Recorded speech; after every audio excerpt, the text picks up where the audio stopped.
The last time we spoke, you don't remember this, so I don't want you to pretend to. Okay.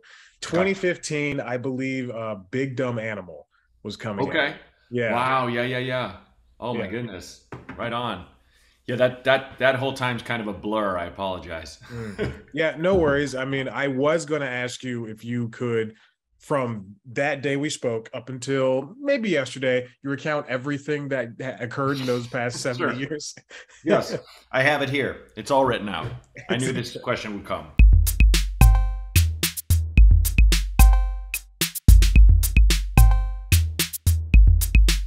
How was you just got back from what? The where were you? Twin Cities or Yeah, I was at a place called Laugh Camp in St. Paul. It was okay. great. It was Wow. great.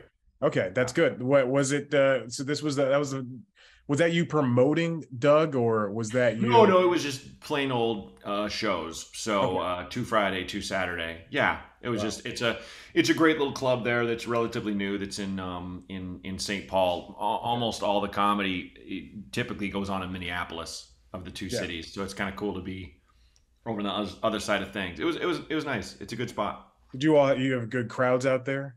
Yeah, yeah, it was decent, especially because there's a at the time there's a comedy festival going on in Minneapolis that had a bunch of stuff, and it was one of those things I was having trouble moving the needle, and then I found out that weekend. I'm like, oh, okay, Yeah.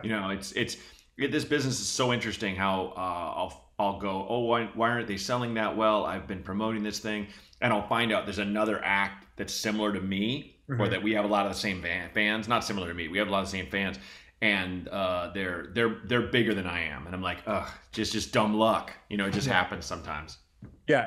I mean, it's so interesting how now, especially now, you have to market yourself in such a way that not only should your fans know about it, but even like the potential new people that you have to find on TikTok or on Right. Instagram or however they find it. But I mean, yeah, but now the big thing is TikTok, and I see your Instagram is just full of these very well produced videos. But I think that takes a lot of effort in order to get that out there and promote yourself like that.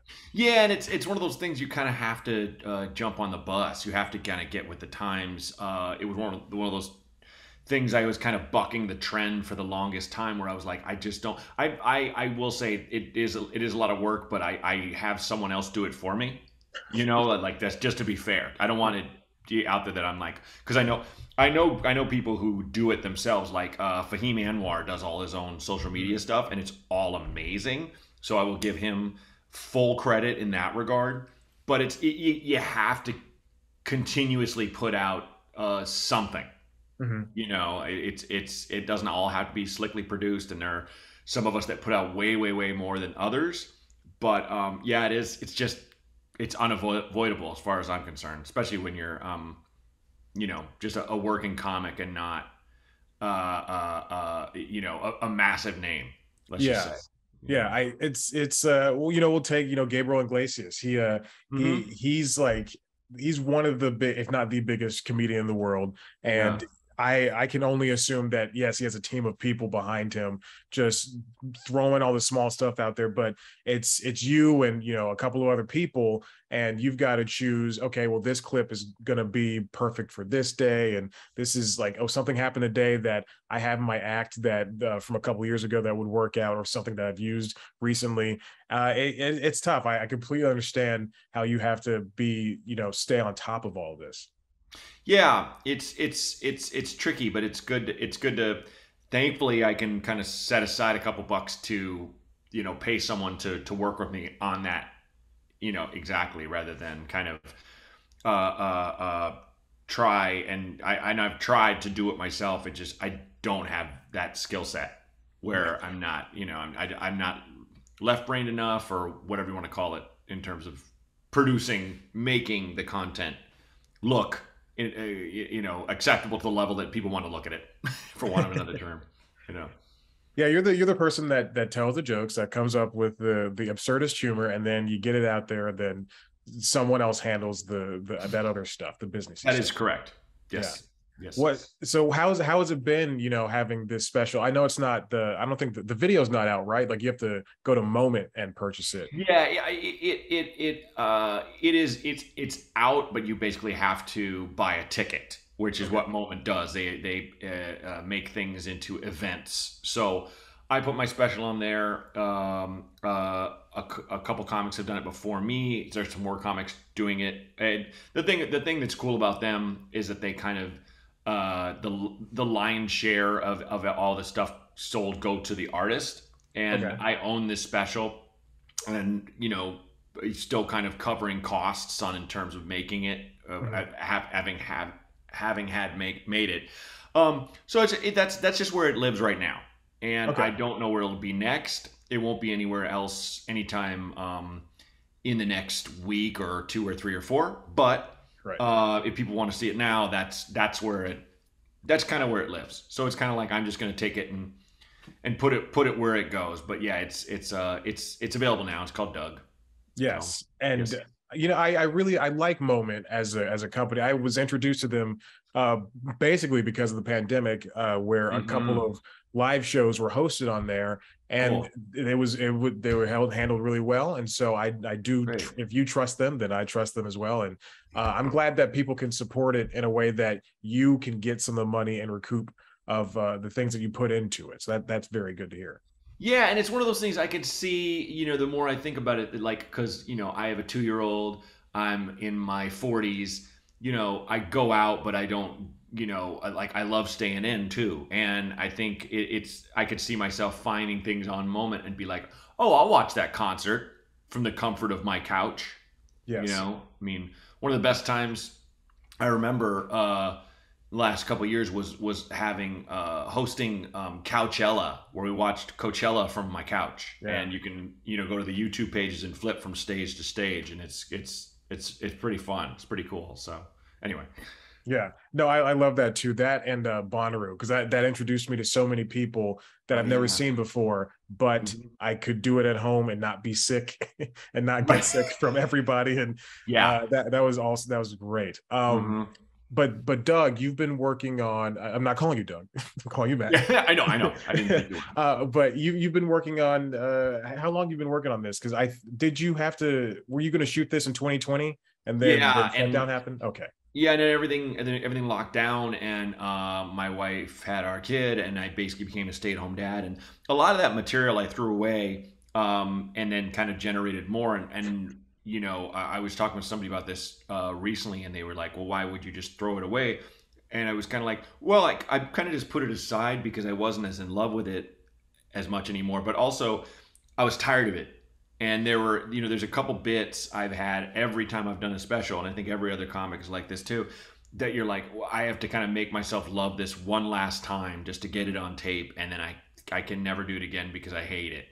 Nothing wrong with the joke. You've just done it so many times. Right. You've built it and carved it and polished it and shined it, and then you've shown it to people, and then you just want to take a rock to it and break it in half and never see it again because it's funny.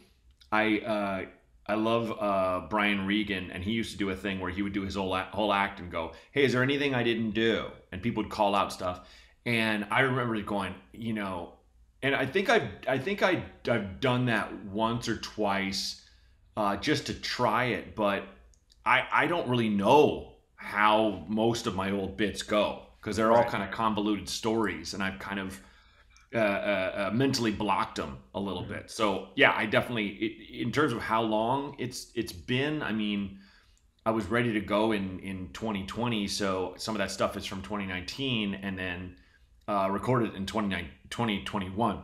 So some of it's a year old, some of it's a couple months old, some of it's 2 years old.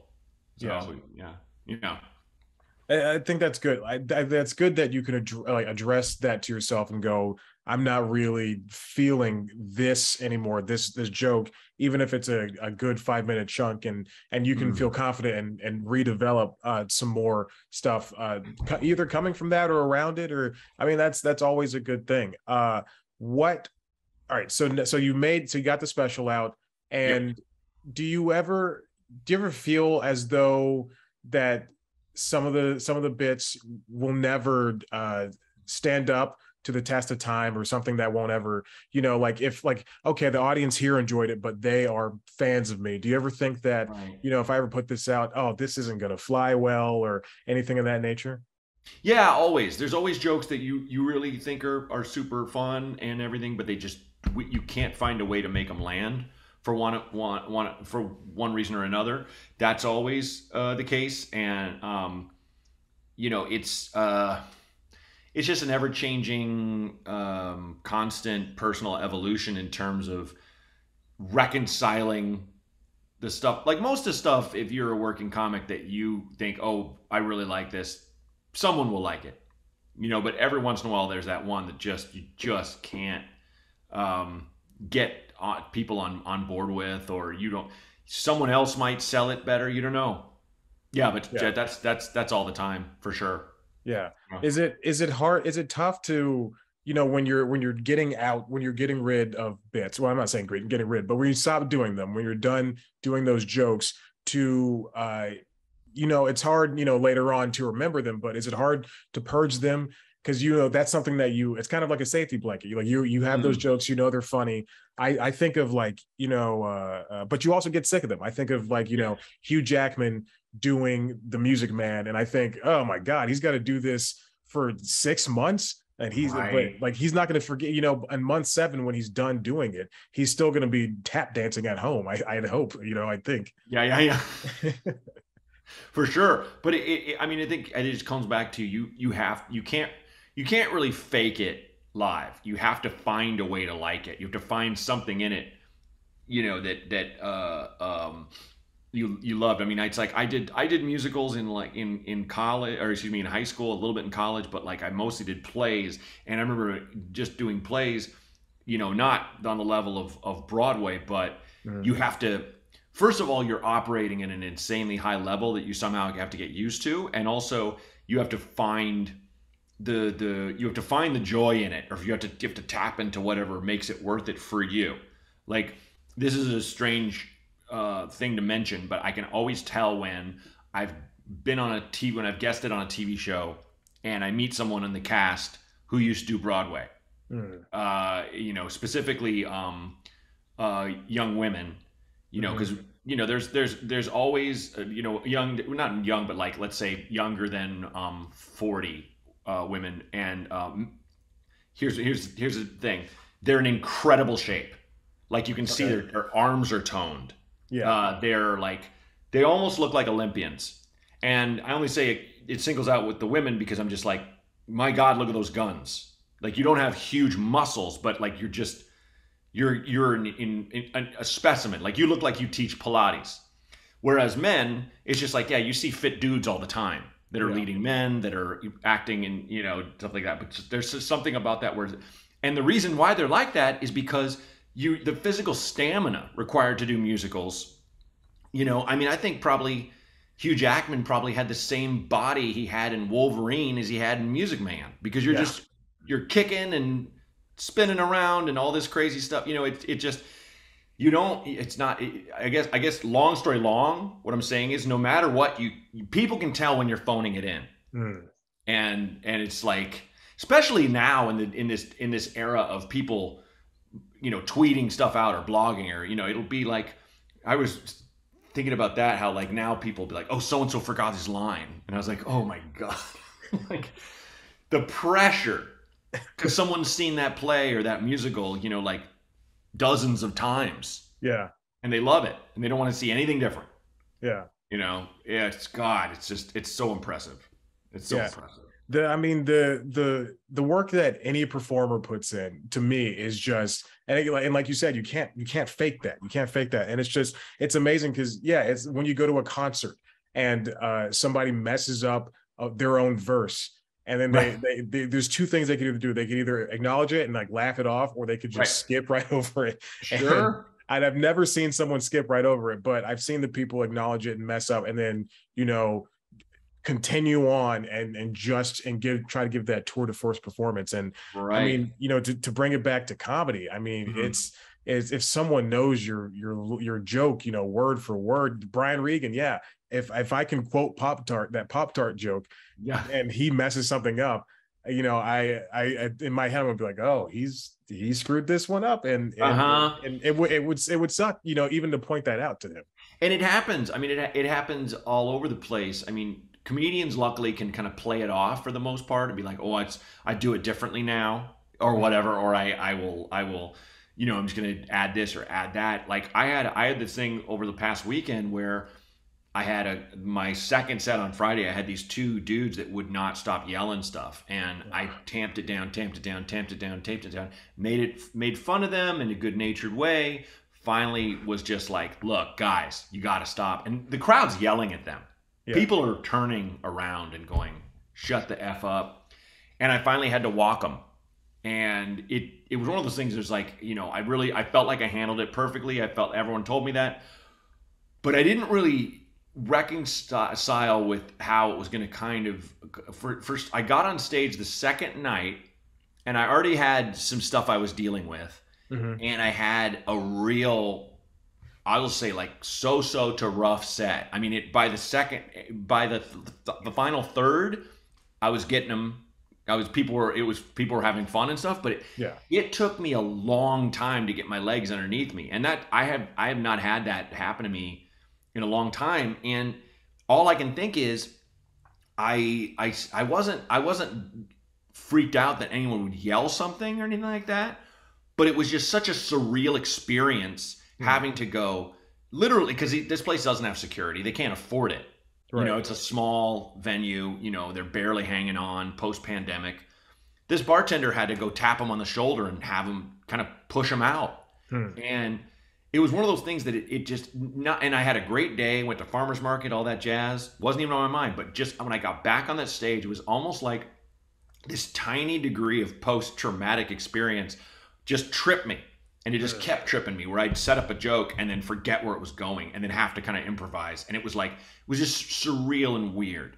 Yeah. So it just taught me that you don't know. I mean, I was talking with someone about how Beanie Fieldstein, who was on Funny she told girl. the story on a podcast how she was on the revival of Hello Dolly with Bette Midler, and talk about Broadway, like the huge stakes. And Yeah. her co-star, at one point, I guess he had diarrhea or something, or like had a sick stomach, and like didn't make it to the stage when they're both supposed to run together and start this dance. So she kind of just rocked back and forth, and the band just watched, and they're like, okay, okay, when he comes out, we'll start. And the guy came out, and they did their dance. It's just shit that just happens, Yeah.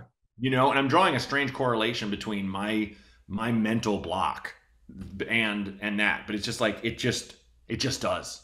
Yeah. Like if you do it long enough, you can kind of roll with the punches, and you Mhm. have to. That's live. That's what happens with anything live.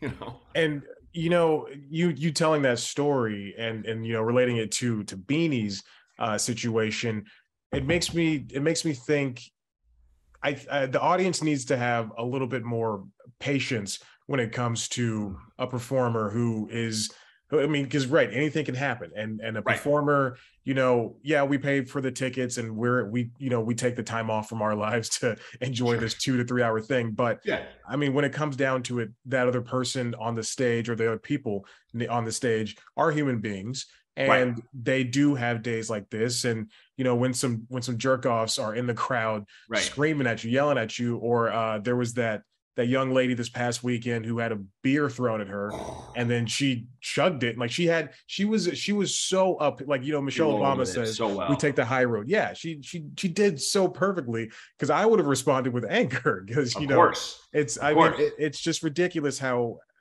it's, especially now coming out of the worst part of the pandemic, where people just don't know how to act, it Yeah. seems. And I No, mean, there are more than not, and like I really felt a kinship with her, because she went through far worse than me, but I had two dudes who, I mean, I would have bet money they were less than 30. Would have mm, bet good money that these guys were, you know, two dudes who were roommates who kind of spent the weekend getting blackout drunk. right. And turns out they were in their 50s. They were definitely blackout drunk, but Yeah, and that when I heard that, that just made me go, what is happening? Because even then, I mean, my cousin and his wife were in the front row, Mhm. and they were some of the people turning and kind of yelling at these guys. And like when I left, they were still in the bar, and Wow. then they finally got kicked out. The bartender came out. It's like, what are these guys doing here? Get them the Yeah. f out, you know. But it was one of those things where I feel like that sort of situation is what comedians can deal with really, really well, because we do have this deep well of, um, you know, we can find every reason inside ourselves to not do what we do and go, this is ridiculous. When someone stands up and says, this is ridiculous, you're like, you don't even know how ridiculous it is, you dumb piece of, like that. That's what makes us kind of, and like I snapped on these guys good naturedly and got everyone kind of laughing. I wanted them to laugh along, but they wouldn't. And they Ugh. had this idea of like, they were saying the bartender's like, "Oh, I remember when comedians could just handle anything," and the guy's like, he did, he kicked you out, like, don't you understand? But hers was, I mean, that was that was violence. Yeah. This person threw something at a woman. Yeah. Like I've had stuff thrown at me, not a beer, nothing that would hurt, but so many comedians have had the beer projectile, Yeah. and a lot of it, to your point, has been in the last 2 years, where people just, you talk about one thing, typically who, and people throw stuff Yeah. Yeah.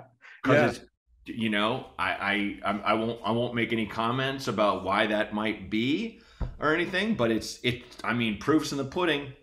you know I don't think people make fun of him a lot, but I don't think anyone has thrown a beer in defense of Biden. I will bet good money on that. Yeah. Right. That's Exactly. Uncle Joe you're talking trash about. Like, I don't think that's happening. I really don't think that.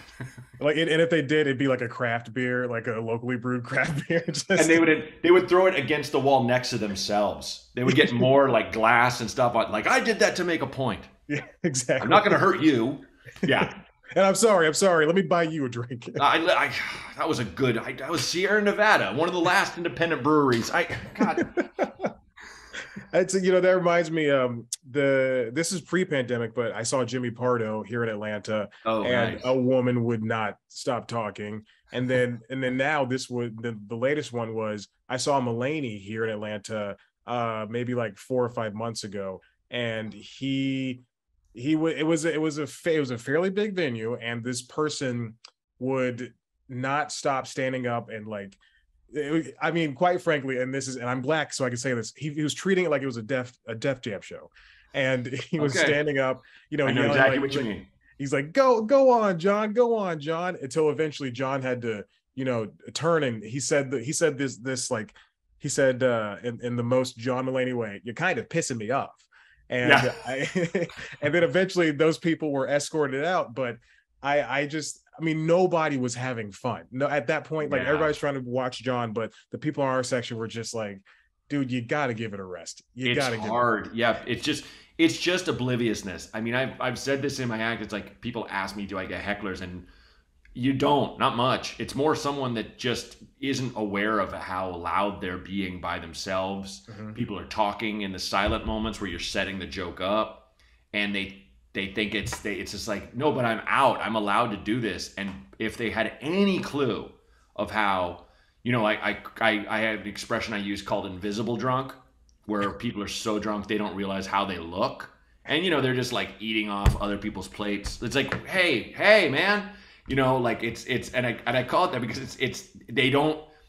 I remember, it's been a long time, but I remember having that feeling where you just feel like you're floating in a cloud. And that's what that person is. They're just, the gentleman you met who's standing up and yelling, and this person talking to Pardo, is that it's this crushing lack of self-awareness. Sometimes it's just someone who's like, I paid and I get to do anything I want. It's kind of like people who go to like an independent restaurant and the person didn't bring them a fork and they 1 star. And it's Yeah. like, well, what was wrong with the food or the service? Oh, nothing. But this one, it's like, oh, you're such a POS. Like, that drives me crazy. Yeah. It's this level of entitlement, and whether it's alcohol induced or not, that's really what it is. It's just pure entitlement, and Yeah. you're ruining it for everyone.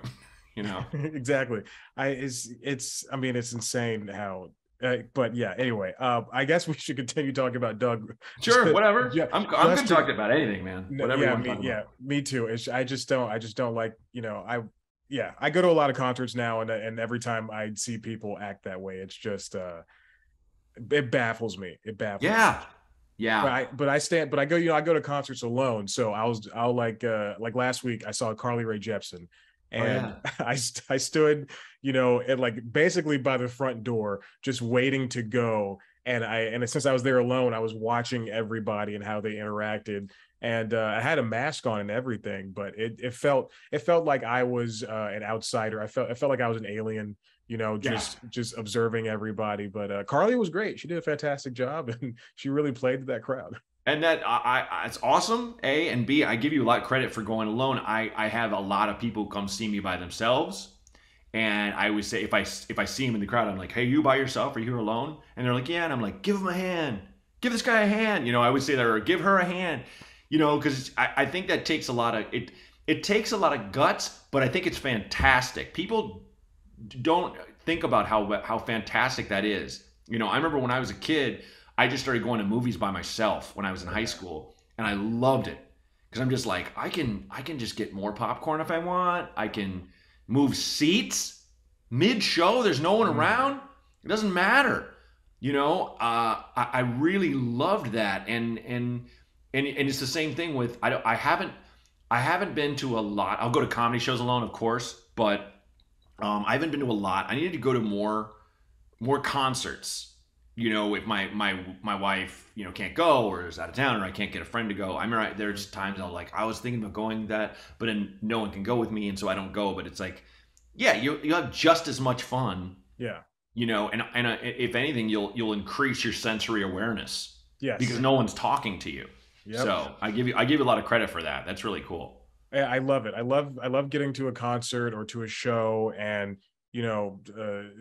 taking my, of course, my requisite picture, my one picture or so, or video or whatever, Sure. and enjoying the time to myself. I've spent money on one ticket instead of two, and it's Yeah. that money you save, you could put it towards a $14 hot dog or something, and you're just you're just enjoying yourself, and it's so fun. Like I love going to movies alone too, and like that's how I've seen a lot of comedy movies when they used to come out in theaters.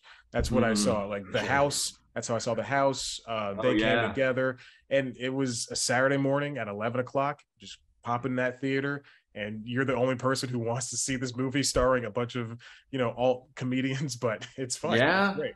It's great. Oh, and I wish that the thought I had the other day was I wish because I had a really full afternoon but I had nothing in the morning, and I'm just like I wish there were more. I wish movies showed in the morning, like in movie Yes. theaters. I want to go and enjoy my coffee buzz and watch something fun. Yes. And it just nope, you can't because of course not. They can't justify it. It'd just be for me. Exactly. Yeah, for the people who are like, I don't have a regular job, but I Exactly. can do whatever I want, and like at any point of the day. Yeah. If a movie theater opened at 10 a.m. and the first showing was at 10:05, I Oh, think that they would have, like, they wouldn't have a lot of people, but they would have a good contingency of people who are like, I'm a doctor and I'm never going to be able to see Jurassic World Dominion. right, and exactly. Yeah, 'cause and I work nights, yeah, I or work yeah, nights. Yeah. my shift starts at like 2 p.m. or something. Exactly. Yes, yes. I yearn for the day that happens. That's Me what too.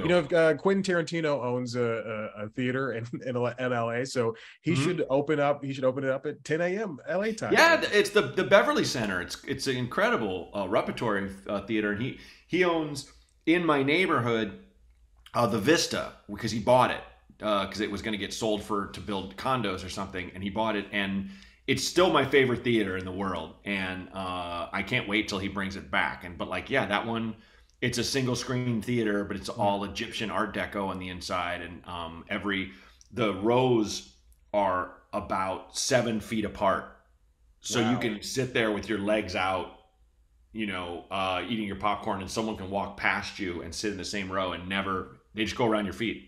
It's the That best. is amazing. That's the It's the Vista. best. It's not open yet. It closed down during the pandemic, and then they were going to do renovations, and then they were talking about they were going to sell the whole building since it's a Oh, real prime area real estate. but then he bought it, which thank God. And it's because I've seen so much awesome stuff there, and yeah, it's great. So anyway, What's the last show or movie that you watched that's had stuck with you? oh, um, okay, two-part answer. Uh, in terms of like, holy crap, what a great movie! I would say Prey. Oh yeah. Uh, I really thought that because I'm a big Predator fan, and I really, it's one of those things where I was like, how are they going to make this work? And I think they really made it work. And it was a great story, and it just hit all these great notes where it was kind of about, this. I loved how this woman was trying to be a warrior, and everyone was kind of like, why you're a woman? And it wasn't. There was hardly any of that guy screaming in her face, like, what are you doing? It was Right. more guys going, why? Which I thought was so like interesting and like it's way more human. Anyway, but like, and I loved the fight scenes and all that jazz. So it's like what a great complete action slash horror movie. But Yes. in terms of the last thing I saw that really I thought was kind of amazing for what it was a movie called Deadstream that I watched on Shudder. I'm a big horror movie guy, and it's a guy. I won't say deplatformed. I guess he was a guy. He was a YouTuber Okay. who all he does is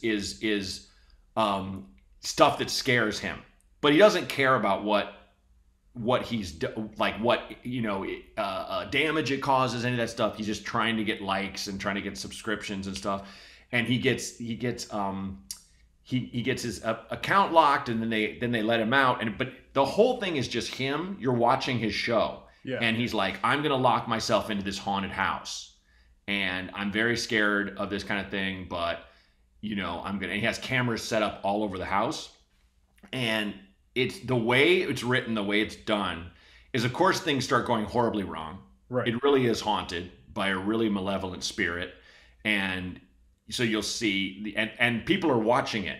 So there's like a part where he's like, I feel like I'm less afraid, and then you'll see off to the side on the stream, someone's like, holy shit, bottom floor closet, and there's something in there moving, and he Yeah. doesn't know, and he's just talking, and it's going up the stairs. You see the different cameras, like, and then so he has to take on this spirit, and he's kind of, the guy plays it as this guy is so annoying. And so I remember watching and going, I was like, I don't care what happens to this dude. He's so awful. Right. I hate him. But it has all these really cool twists where he's discovering like symbols in the house or whatever, and then someone will send a video and they're like, look, my grandmother knows that writing, and click the video, and then she'll be like, you need to get out of the house, that means la la la, shit like that. And it's Oh my gosh. so it just keeps going and keeps going. One of those things where I was just like, I loved how they kept the momentum going, and they never really ran out of ideas, even though it's just a straight up horror movie. They really did it well. Like, it was one Yeah. of those, and it's all this guy. Like, at one point, he has this girl show up. This girl shows up with like a super fan and tries to help him, and he doesn't want to let her. And so there's another performer, an actor in the show. But Yeah. yeah, I just watched. That's fresh in my brain. So I Okay. just watched that while I was on the road this weekend, and I was so knocked out by how well they kind of took this low budget idea and made it work. Yeah. So There's other movies like that on Shudder, so mhm. I think I'll check that one out too, because I love anything like you said, low budget, that makes you focus on this one thing, Yeah, and that person can bring you in because the script is written in such a way where here are the scares, here's this person, and we're gonna have a good playground for this. It's exactly, crazy. I exactly. love that. Yeah. I love that type of stuff. Well, Matt, I think for now I got everything I need. Great. Uh, Fantastic. but I do want to say thank you for sitting down with me. I do appreciate this. Of This course. was Anytime. the best interview I've done all year. And I've done a lot. I've done I a lot of did. interviews. You trust me? I got the biggest interviews in the world. Oh, speaking of Donald Trump, Jesus, I did. I You got did the it. best interviews in the world. But congratulations on Doug. Congratulations on the child, because before I did you did 2015 and No, too yeah, I close. was nowhere near Yeah, there. Yeah, yeah, not yeah. even close. Not Nope. even close. Nope. No. But unless the child was in gestation for No, thankfully. No. that Yeah. long. But yeah, this has been fantastic, and I'll get this out to you, as soon as I can. And Great. yeah, And it's been I'll great. put it everywhere. Thanks for taking the time to talk with me, Chad. I really All appreciate right, it. cool. You have a wonderful rest of your week. You too, buddy. Take Bye. care.